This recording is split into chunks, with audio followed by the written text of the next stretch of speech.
নমস্কার বন্ধুরা, আজকে আমি আবার সকাল সকাল চলে এলাম তোমাদের কাছে খুবই সুন্দর একটি আধ্যাত্মিক আশ্রমের ভিডিও নিয়ে।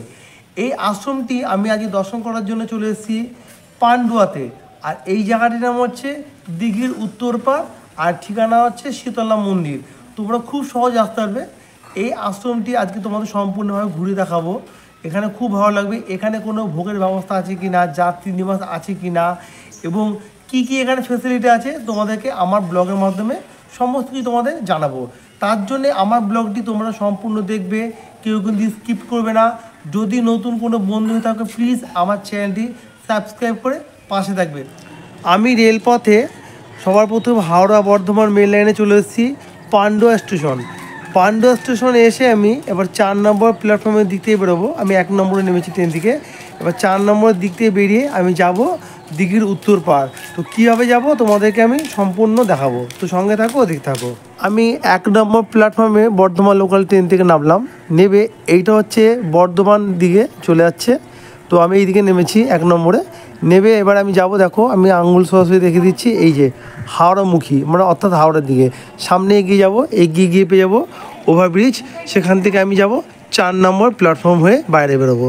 তো চলো কীভাবে যাচ্ছি তোমাদেরকে আমি আবারও বলছি, দেখতে থাকো। তোমাদেরকে ডিটেলস আমি সমস্ত কিছু রাস্তার অ্যাড্রেসটা দেখিয়ে দিচ্ছি, কীভাবে তোমরা এই আশ্রমে পৌঁছাবে। এই যে ওভারব্রিজ দেখতে পাচ্ছ, আমি এখান থেকে উঠবো, সোজা উঠে এইদিকে যাবো 4 নম্বরের দিকে যাবো। 4 নম্বরের দিকে বাইরে বেরোবো।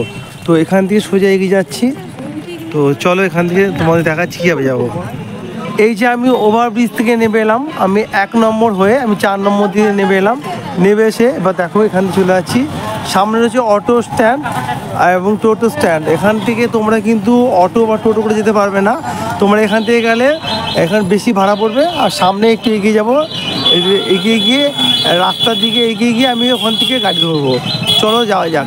এই যে টোটো স্ট্যান্ড দেখতে পাচ্ছ, আমি এবারে এখান থেকে বিশাল বড় বট গাছ রয়েছে, এই বট গাছে সোজাসুজি এখান থেকে যাবো। এই দিকে গিয়ে এগিয়ে হেঁটে যাবো, এখান থেকে আমি টোটো পেয়ে যাবো। আমি সামনে এগিয়ে যাচ্ছি এই রাস্তা ধরে।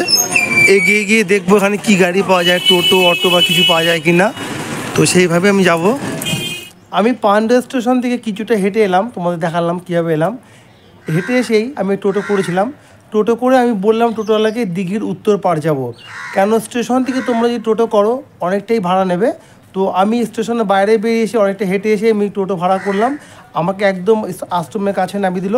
এই জায়গাটির নাম হচ্ছে দিঘির উত্তর পাড় শীতলা মন্দির। তো তোমাদের একটু দিঘিটা দেখিয়ে দিচ্ছি, দিঘিটা দেখিয়ে দিলে তোমরা বুঝবে। তারপর আমি এই আশ্রমের ভিতরে যাব। এই যে দেখতে পাচ্ছি বিশাল বড় দিঘি, এই দিঘির নামে এই জায়গাটির নাম হচ্ছে দিঘির উত্তর পাড়। তোমরা কিন্তু এইটা কখনোই বলতে ভুলবে না যে দিঘির উত্তর পাড়, নাহলে কিন্তু টোটোওয়ালারা একদম চিনতে ভুল করবে। এই যে দেখতে পাচ্ছ এখানে হচ্ছে বোম্বা গুরুধাম লেখা আছে। এর পাশ থেকে হচ্ছে আশ্রমে যাওয়ার এই যে প্রবেশদ্বার। এখান থেকে আমি যাব আশ্রমের ভিতরে। এই যে আশ্রম দেখতে পাচ্ছ, এই যে আশ্রমের প্রবেশদ্বার। আর আশ্রমের উপর লেখা আছে জয় ব্রহ্মগুরুর জয়, শ্রী শ্রী ইচ্ছাময়ী মাতৃ আশ্রম। তো এখন আমি এই আশ্রমের ভিতর প্রবেশ করব। তো চলো আমার সঙ্গে থাকো, খুব ভালো লাগবে। তো আমি আস্তে আস্তে এখন আশ্রমের ভিতরে প্রবেশ করতে চলেছি। তো অলরেডি আমি প্রবেশ করে গেছি। আর দেখো খুবই সুন্দর আশ্রমটি। ইউটিউবে প্রথম তোমাদেরকে আমার ব্লগের মাধ্যমে এই আজকে আশ্রমটি দর্শন করাচ্ছি। এই যে শীতলা মায়ের মন্দির, এই মায়ের মন্দিরের এই জায়গার নাম হচ্ছে দিঘির উত্তরপাড়া শীতলা মন্দির। খুব সহজ অ্যাড্রেস, তোমরা চলে আসবে এখানে। আর এই যে আশ্রমটি তোমাদের দেখাচ্ছি। চলো এখন আশ্রমের ভিতরের দিকে যাব। মহারাজ নমস্কার। হ্যাঁ নমস্কার। তা আপনি এই আশ্রম সম্পর্কে 2-1 লাইন যদি কিছু বলেন, আমার যে সমস্ত বয়স্ক বৃদ্ধ এবং বৃদ্ধারা আছেন আমার ব্লগে নিয়মিত ইউটিউবে ভিডিও দেখে, তাদের উদ্দেশ্য করে কিছু বলুন এই আশ্রম সম্পর্কে 2-1 লাইন বলুন। মূলত এই আশ্রম শব্দটা ব্যবহার হয় এই সূচনা লগ্ন থেকেই নয়। আচ্ছা। কেননা এখানে যে দেবী আছেন যাকে কেন্দ্র করে এই আশ্রম, তিনি মা শীতলার বিগ্রহ। এবং এই শীতলা মা নিজের ইচ্ছায় এসেছেন। আচ্ছা। যিনি এই আশ্রমের প্রতিষ্ঠাত্রী সন্ন্যাসিনী আদ্যা মা, তাঁরও যখন সন্ন্যাস হয়নি, স্বাভাবিক সংসারে যখন ছিলেন, মানে পড়াশোনার জীবনে ছিলেন, তিনি চিরকুমারী ছিলেন সারা জীবন। তা তিনি এই মাকে এক অনেক বড় স্বীকৃতির বলে লাভ করেন।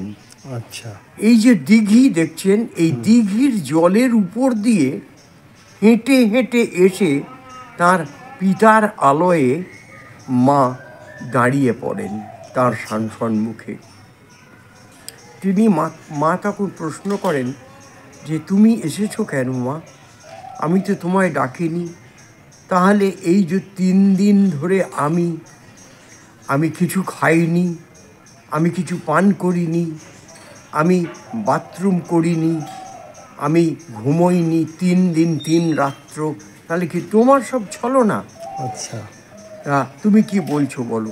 না, আমার পূজা নিয়ে তোমায় থাকতে হবে।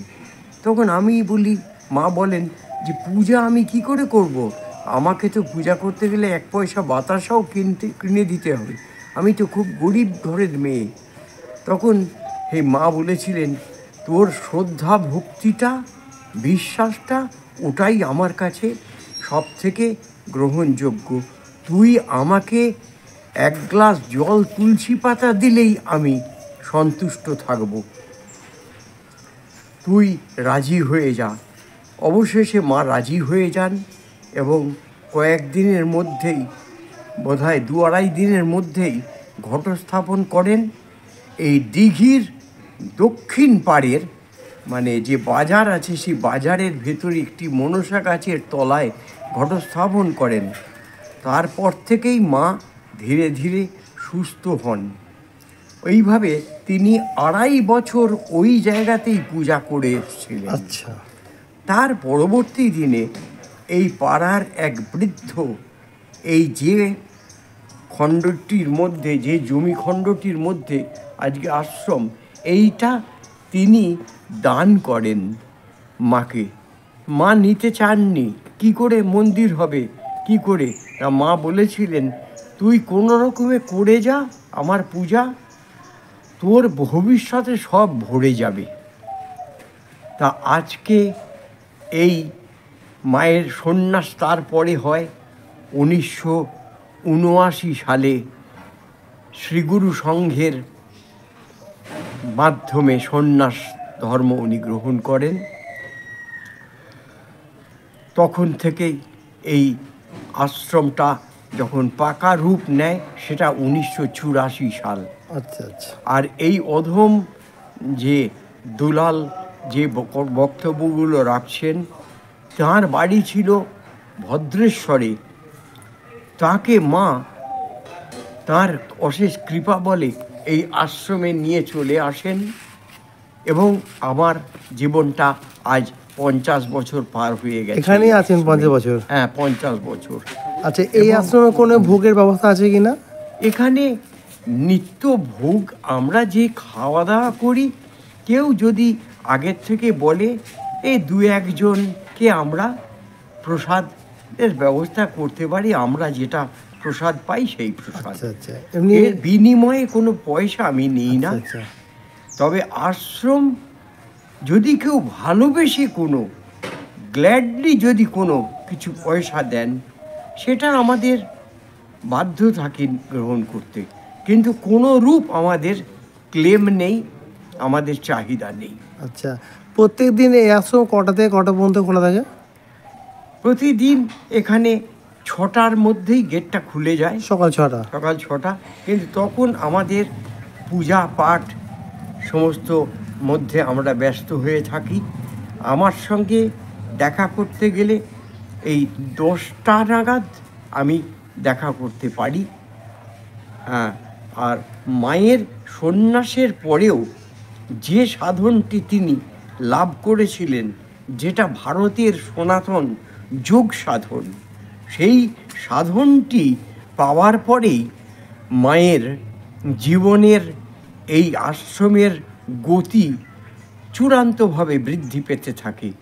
সেটা হচ্ছে ভারতের সনাতন যোগের, যিনি বলতে গেলে মানে ইদানিংকালের শ্রেষ্ঠ পুরুষ, তিনি যোগীরাজ শ্যামাচরণ লাহিড়ী। আচ্ছা আচ্ছা। সেই যোগীরাজ শ্যামাচরণ লাহিড়ীর পরম্পরায় যোগাচার্য অশোক কুমার চট্টোপাধ্যায় মহাশয়ের নিকট আমরা যোগ সাধন প্রাপ্ত হই এবং খুব এই সাধনটাকে আঁকড়েই এখন আমাদের মূলত চলে আশ্রম।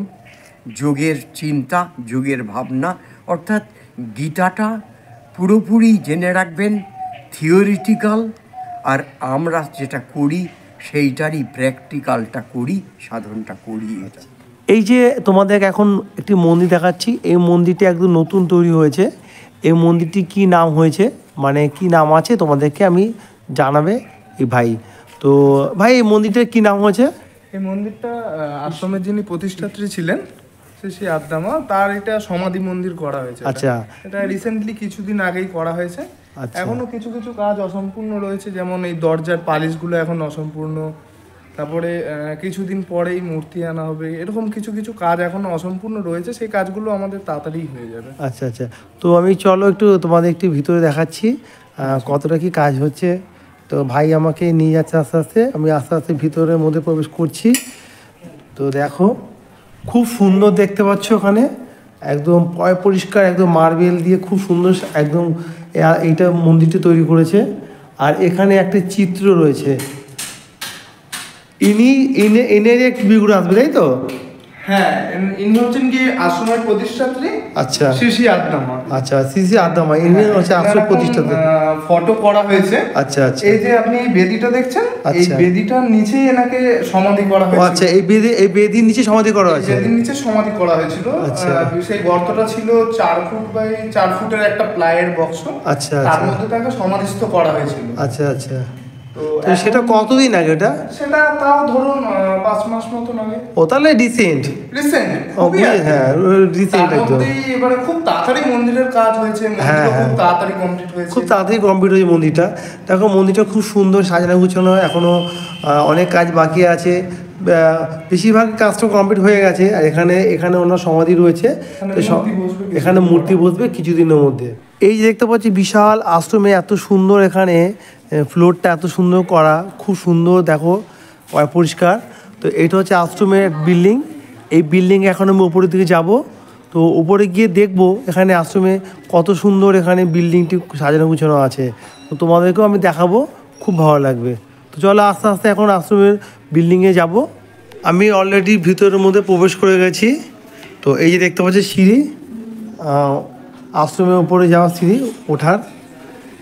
এই ঘরগুলো হচ্ছে কি এই আশ্রমে বছরে 4টে বড় বড় অনুষ্ঠান হয়। আচ্ছা। সেই অনুষ্ঠানে যে সমস্ত ভক্তরা আসেন আশ্রমে, আচ্ছা। যারা দীক্ষা গ্রহণ করেছেন, তারা যখন আসেন এই ঘরগুলোতে তখন তারা থাকেন। আচ্ছা চলো একটু দেখাচ্ছি তোমাদেরকে। এখানে দেখো বিছানার ব্যবস্থা রয়েছে, এখানে সব ভক্তরা আসে, এখানে যাত্রী নিবাসে এখানে থাকেন এরা। খুব বড় একটু ঘর দিতে পারছো। এরকম আরো ওই সাইডে আর একটা ঘর রয়েছে। আচ্ছা। টোটাল 3টে। আশ্রমের সামনে যে ঘরটা একটা দেখেছিলেন, ওই ঘরটাও আশ্রমেরই। ওখানে আরো বড় বড় 4টে ঘর আছে। আচ্ছা আচ্ছা। এই ঘরগুলোতে টোটাল ভক্তরা সবাই মিলে থাকেন। আচ্ছা এবার আর একটা রুম দেখাবে, বলো চলো। পাশে আর একটা রুম আছে, এখানে দেখো এখানে ভক্তরা থাকে সব। এখানে নিচেই বিছনা পাতা আছে, এখানে রাত্রেবেলা এসে যখন ভক্তর অনুষ্ঠানের সময় আসে তখন এখানে থাকে, তাই তো? এখন তোমাদেরকে আরেকটি রুমে নিয়ে যাচ্ছি। এই ভাই আমাদেরকে আজকে দেখাবে ঘুরিয়ে সম্পূর্ণভাবে। তো এই রুমটা একটু বলে দাও কি ব্যাপারে। এই রুমটা হচ্ছে গিয়ে আশ্রমের যার আমরা দীক্ষিত, আচ্ছা। শ্রী অশোক কুমার চ্যাটার্জি, আচ্ছা। আর যোগীরাজ শ্যামাচরণ লাহিড়ী। আচ্ছা আচ্ছা। এখানে তার 2টি বিগ্রহ রাখা আচ্ছা। রয়েছে। এই যে বিগ্রহ, এই বিগ্রহের নাম দুটি বলে দাও একটুখানি ভালো করে। বিগ্রহ নিচে যিনি আছেন তিনি হচ্ছেন কি অশোক কুমার চ্যাটার্জি, আমাদের আচ্ছা। গুরু। আচ্ছা। আর উপরেও আছেন, তিনিও আমাদের গুরু, আচ্ছা। যোগীরাজ শ্যামাচরণ লাহিড়ী। আচ্ছা আচ্ছা। আর দুপাশে 2 ব্যানারে যার ছবি দেখছেন, তিনিই হচ্ছেন গিয়ে আশ্রমের প্রতিষ্ঠাত্রী শ্রী আদ্দামা।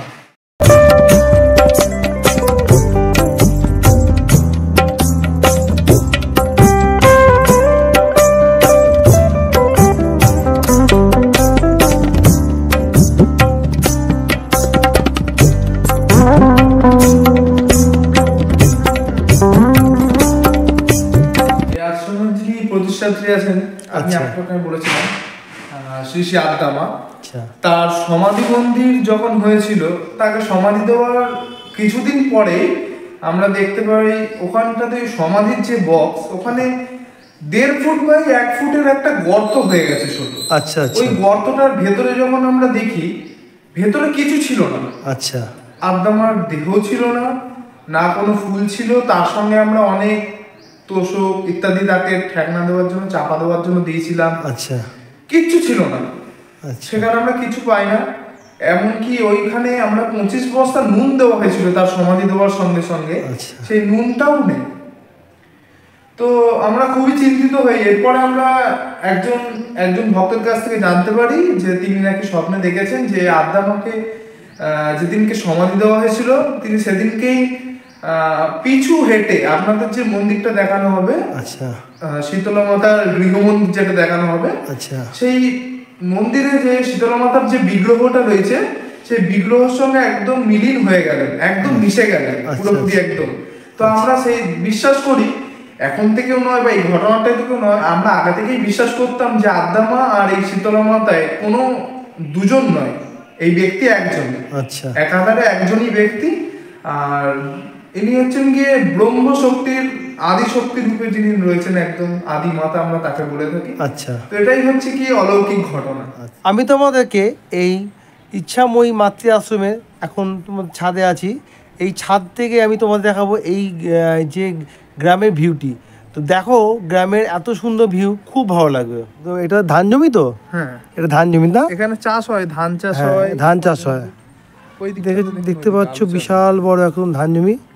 আমি ওপর থেকে সিঁড়ি দিয়ে নেমে এলাম, তোমাদেরকে উপর থেকে আমি অনেকগুলো রুম দেখালাম এই আশ্রমে যে ভক্তরা থাকে, দেখিয়ে আমি এখান থেকে বেরোলাম। বেরিয়ে অনুষ্ঠানের সময়, বাৎসরিক অনুষ্ঠানের সময় যে এই আশ্রমে এখানে বহু অনেক অনেক লোকের জন্যে, যেন ভক্তদের জন্য এখানে ভোগ প্রসাদ তৈরি হয়, সেই ভোগ প্রসাদের একটা কক্ষ। তো চলো তোমাদেরকে এখন এই ভোগ প্রসাদের কক্ষটা দেখাবো। যাচ্ছি, যেটাকে বলা হয় ভোগ প্রসাদের কক্ষ। এখানে দেখো এক মাতাজি ভোগ তৈরির যে প্রতিদিনের যে রান্না ভোগ হয়, সেই রান্না এখন করছেন। তো মাতাজি রয়েছেন। মাতাজি কেমন আছেন? ভালো আছেন, তাই তো? আপনি এখানে কতদিন ধরে আছেন একটু তাকাবেন? আমি এখানে আছি 18 বছর। এখান থেকে তাকান, হ্যাঁ 18 বছর। 18 বছর আছেন, তাই তো? আচ্ছা আচ্ছা। আপনি এখানে প্রত্যেকদিন এখানে ভক্তদের জন্য ভোগ রান্না করেন, তাই তো? যারা এই আশ্রমে থাকে। আচ্ছা আচ্ছা। তো আচ্ছা, তা আজকে দেখতে পাচ্ছ এখানে এখন ভক্তদের জন্য এখন তৈরি হবে যে ভোগ প্রসাদের যে মধ্যাহ্নে গ্রহণ করবে, সেগুলো তোমাদের দেখাবো সবই রান্নার পরে কি কি হয়েছে। তো এখানে দেখতে পাচ্ছ আয়োজন সব করে নিয়েছে। এটা প্রতিদিনের জন্যে, মানে অনুষ্ঠানের জন্য না, হ্যাঁ প্রত্যেক দিনের ভক্তদের জন্য। তো বাৎসরিক অনুষ্ঠানের সময় কিন্তু এখানেই হয়। এই যে বড় বড় ডেক দেখতে পাচ্ছ, এখানে কড়াই আছে, এই রুমেই হয়, এই রুমেতেই হয়। এখানে বিশাল জায়গা আছে দেখতে পাচ্ছ, এখানে খুব সুন্দরভাবে এখানে প্রত্যেক বছর এখানে ভক্তদের জন্য এখানে ভোগে প্রসাদ তৈরি হয়। এই যে তোমার দেখাচ্ছি খুবই সুন্দর একটি মন্দির এই আশ্রমের। এই মন্দিরটা হচ্ছে শীতলা মায়ের মন্দির। এই মন্দিরটি এখন আমি দর্শন করব এবং তোমাদেরকে দর্শন করব। আমার সঙ্গে এই যে ভাই রয়েছে প্রথম দিকে, এই ভাই আমাকে নিয়ে যাচ্ছে মন্দিরের ভিতরে। তো চলো আজকে তোমাদেরকে মায়ের দর্শন করাবো। তো আজকে আমি এসে খুব গর্বিত যে এত সুন্দর এই মন্দিরে এসে মায়ের দর্শন করতে পারবো, আমার খুব ভালো লাগছে। তো চলো আস্তে আস্তে মায়ের দর্শন করি। এই যে দেখতে পাচ্ছ শীতলা মায়ের মূর্তি, এটা টোটালি পাথরের মূর্তি, খুব অপূর্ব সুন্দর এই শীতলা মায়ের মূর্তিটি। তোমাদেরকে আমি একটু কাছ থেকে দেখাচ্ছি।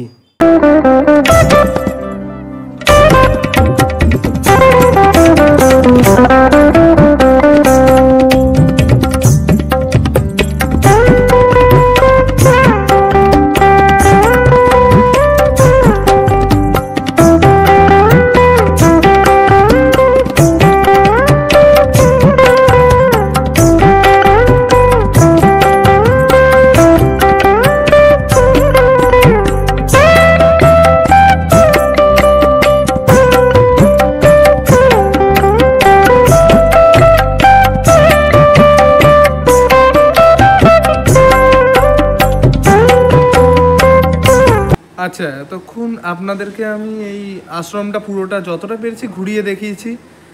এরপরে আমি নিয়ে যাব আপনাদেরকে এই আশ্রমের যিনি প্রতিষ্ঠাত্রী মানে শ্রী শ্রী আদ্দামা, তার অন্নকুঠিতে আমি নিয়ে যাব, আচ্ছা আচ্ছা যেখানে থেকেই তিনি শীতলা মাতার দর্শন লাভ করেছিলেন। সেখানে আমি এখন নিয়ে যাব আপনাদের। আচ্ছা, তো চলো বন্ধুরা, এই ভাই আমাদেরকে নিয়ে যাচ্ছে খুব ভালো একটি জায়গায়, তোমাদেরকে দর্শন করাবো। এই যে আমি এখান থেকে বেরোলাম আশ্রম থেকে বেরিয়ে সোজা চলে এলাম, দেখতে পাচ্ছি, তোমাদেরকে দেখাচ্ছি। এই যে সামনেই রয়েছে এই দেখো, তোমাদের দেখাচ্ছি শ্রী শ্রী আদ্যা মায়ের শীতলা মাতার দর্শনভূমি। এখানে তোমাদের দেখাচ্ছি, এই দেখো একটা বোর্ড রয়েছে এখানে, এই দেখো। তো চলো এখন আমি ভিতরের দিকে যাব। এখন আমি আপনাদেরকে নিয়ে এসেছি শ্রী শ্রী আদ্যা মায়ের অন্নকুঠি, যেটা আচ্ছা সেখানে এই ঘরে তিনি এখান থেকেই দর্শন পেয়েছিলেন। এই আচ্ছা। ঘরটা এখন একটু ঠিকঠাক করা হচ্ছে, তাই আমি বাইরে থেকেই দেখিয়ে দিচ্ছি আপনাদেরকে। আচ্ছা, দেখতে পাচ্ছ ওখানে কাজ চলছে, এখানে দাদারা কাজ করছে, মিস্ত্রি দাদা কাজ করছে, যার জন্য বন্ধুরা আমি ভিতরে প্রবেশ করতে পারলাম না, বাইরে থেকে তোমাদেরকে আমি দর্শন করালাম। এই ঘরে তিনি দর্শন পেয়েছিলেন। আচ্ছা, এই ঘরে দর্শন পেয়েছে, তাই তো? আচ্ছা, এইটাই হচ্ছে কি সেই দিঘি, যেই দিঘিতে মা দর্শন পেয়েছিলেন। আচ্ছা, এই দিঘিটাতে তো? আচ্ছা, এই দিঘি থেকে মা দর্শন, ওই যে ওই কোণ দেখছেন, ওই আচ্ছা। কোণ থেকে মা দর্শন পেয়েছিল, আচ্ছা। দেখেছিল শীতলা মা তার দিকে হেঁটে আসছে। আচ্ছা আচ্ছা এরপরেই তিনি বলেছিলেন যে শীতলা মা তাকে পুজো করতে বলেছেন। আচ্ছা আচ্ছা। আজকে আমি এই ইচ্ছাময়ী মাতৃ আশ্রমে মধ্যাহ্নে ভোগ প্রসাদ গ্রহণ করবো। ভোগে কী কী আছে তোমাদেরকে আমি আগে বলেছি, আবারও বলে দিচ্ছি। ভোগে আছে অন্ন, তারপর হচ্ছে ডাঁটা চচ্চড়ি, ডাল, বেগুন ভাজা, ফুলকপি এলে তরকারি। আমি যে মন্দির আশ্রম মঠ যেখানে যাই আমি ভোগ প্রসাদ গ্রহণ করি এবং তোমাদেরকে আমি দেখানোর চেষ্টা করি। তবে এই ইচ্ছাময়ী মাতৃ আশ্রমে ভোগ প্রসাদের জন্য কী নিয়ম আছে আমি তোমাদের আগেই বলিলাম, কিন্তু কোনো রকম এখানে আমি নাম্বার শেয়ার করছি না, আমাকে টোটালি বারণ করেছে। তোমরা যদি ভোগ প্রসাদ গ্রহণ করতে যাও, আমি সমস্ত বলেছি কীভাবে কী করবে, মহারাজও বলে দিয়েছে বক্তব্যের মধ্যে, সেই অনুযায়ী তোমরা এখানে সকাল সকাল চলে আসবে। এখানে কিন্তু যাত্রী নিবাসের ব্যবস্থাও নেই, এখানে রয়েছে মধ্যাহ্নে ভোগের ব্যবস্থা। তো 2জন বা 3জন যদি তোমরা আসো, এখানে সকাল সকাল চলে আসবে, এসে তোমরা এখানে মহারাজকে বলবে যে আজকে আমরা মধ্যাহ্নে আমরা এখানে ভোগ প্রসাদ গ্রহণ করব, তাহলে মহারাজ তোমাদের জন্যে ভোগ প্রসাদের ব্যবস্থা করবে। তো ভোগ প্রসাদের জন্য কোনো রকম মূল্য ধার্য করা হয়নি। তো তোমরা যদি চাও নিজের স্বেচ্ছায় এই আশ্রম উন্নয়নের জন্য কোনো ডোনেট করতে, তোমরা খুব সহজেই এই আশ্রমের উন্নয়নের জন্য ডোনেট করতে পারো। তাহলে বন্ধুরা, আজকে তোমাদেরকে এই যে পান্ডুয়ার দিঘির উত্তর পাড়ে শীতলা মন্দিরের একদম অবস্থিত রয়েছে যে এত সুন্দর ইচ্ছাময়ী মাতৃ আশ্রম, এই ইচ্ছাময়ী মাতৃ আশ্রম তোমাদের কাছে ব্লগটি দর্শন করে কেমন লাগলো অবশ্যই আমার ভিডিওতে একটি লাইক, কমেন্ট, শেয়ার করবে। আবারও দেখা হচ্ছে অন্য কোনো ব্লগে, ততক্ষণের জন্যই নিচ্ছি তোমাদের থেকে ছোট্ট বিরতি। ভালো থাকবে, নমস্কার।